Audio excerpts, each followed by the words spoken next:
Hello everyone, welcome to our channel, TJ Comments and Answers. I hope all of you are doing well. In this new video, we are going to prepare for the Become Better Teachers section for the week of August 5th to 11th. I hope this will be of great help to many of you. Let's get started.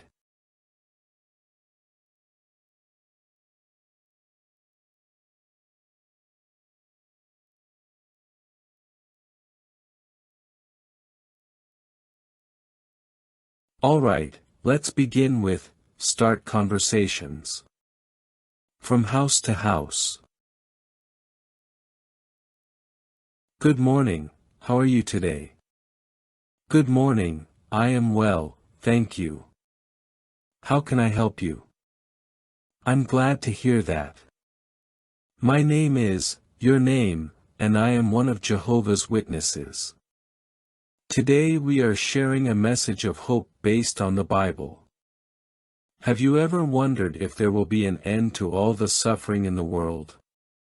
Yes, I have wondered, but I don't think religion has the answers. I understand your point of view. Many people have doubts about the role of religion in solving these problems. In the Bible, at Revelation 21, for a time is promised when there will be no more pain or suffering. Would you like to hear more about this promise? It sounds interesting, but to be honest, I don't believe in the Bible. I think it's just an old book full of myths. I appreciate your honesty. Many people think similarly. The Bible has been around for thousands of years and has impacted many lives, but I understand that not everyone sees it the same way. If you ever feel curious about why we believe it is relevant today, I would love to share more with you. Maybe another time. I'm a bit busy today. Of course, I don't want to take up much of your time. I'll leave you a pamphlet that talks about how the Bible has helped people in difficult situations. If you ever have questions or want to talk more, I would be happy to come back. Have a good day. Thank you. Have a good day too. Thanks, goodbye. Now let's move on to, make return visits. Informal preaching. Hi, family member's name. How have you been? Hi, publisher's name. I have been well, thank you. And you? I am also well, thank you. I was thinking about our last conversation about the Bible and wanted to see if you had any more thoughts about it. Well, I have been thinking, but I'm still not sure about starting a Bible study. I have many doubts. That is totally understandable. We all have our own beliefs and experiences that influence how we see things. Would you like to talk more about your doubts? Sometimes, discussing them can help clarify things. Well, one of my concerns is that my family has always followed another religion. I'm not sure how they would react if I start studying the Bible with Jehovah's Witnesses. That is very important to consider. Each person has their own path and time to explore these teachings. There is no rush. Do you feel they might be pressuring you in some way not to explore other beliefs? Maybe a little. I don't want to cause problems at home. I understand. It is crucial to respect the feelings and beliefs of others. How about we keep discussing these topics slowly? You don't need to make an immediate decision. Sometimes, Only time and reflection can help appreciate what the Bible teaches without feeling pressured. That sounds reasonable. I like the idea of going slowly. Perfect. Would you like me to leave you some material to read when you have time? Something you can review at your own pace. Yes, I think that would be good. Excellent. I will leave you a pamphlet that talks about how the Bible can be helpful in daily life. Read it when you have a moment, and if questions arise or you want to discuss anything, I will be here to help. Thank you, publisher's name.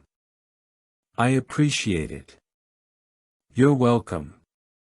I'm here for you when you need me. Have a good day. Likewise, thank you. Now let's move on to, explain your beliefs. Talk.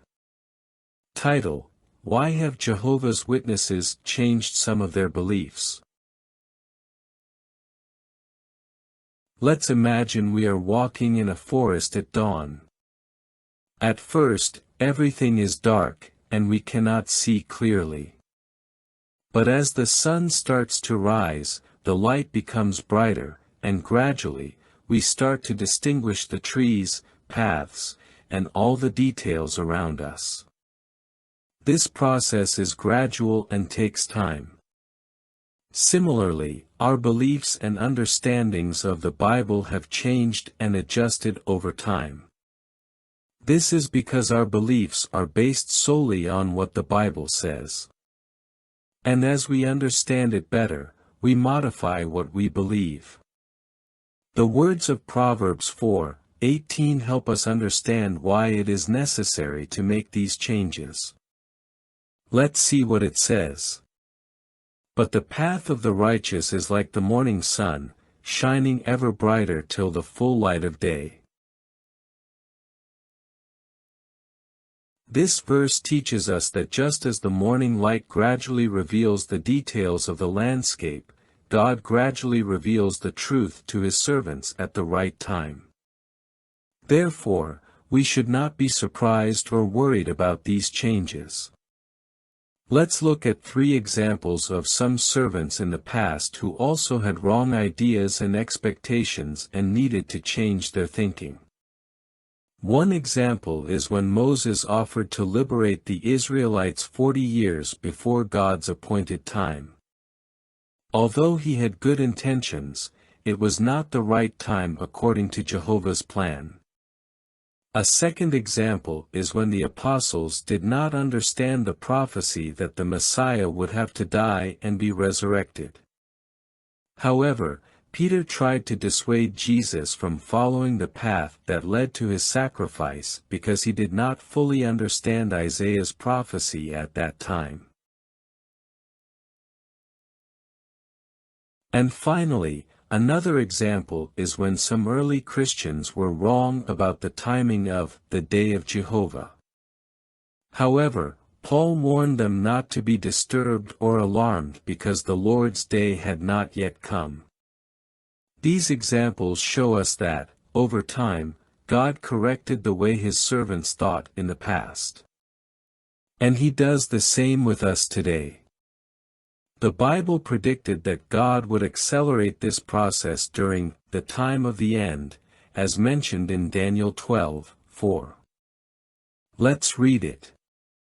But you, Daniel, roll up and seal the words of the scroll until the time of the end. Many will go here and there to increase knowledge. We see that in the last days, people would have a great desire to know and understand the prophecies of the Bible and that God would reveal more details of His purpose as the end of this system of things approached. Therefore, as James 1:5 says, we continually pray that He continues to guide us in the truth and give us wisdom to follow Jehovah's guidance. By doing so, we show our humility and willingness to accept direction, knowing that Jehovah illuminates our understanding little by little, according to his purpose and in his time. Additionally, it is important to remember that each adjustment in our understanding is an opportunity to draw closer to Jehovah and better align ourselves with his will. By accepting these changes with a humble heart, we show our willingness to continue learning and growing spiritually, further strengthening our faith. Well, those were the examples of presentations for this week's Become Better Teachers section. I hope they are very helpful to you, my dear brothers and sisters. I send you a big hug, and may Jehovah always bless and protect you.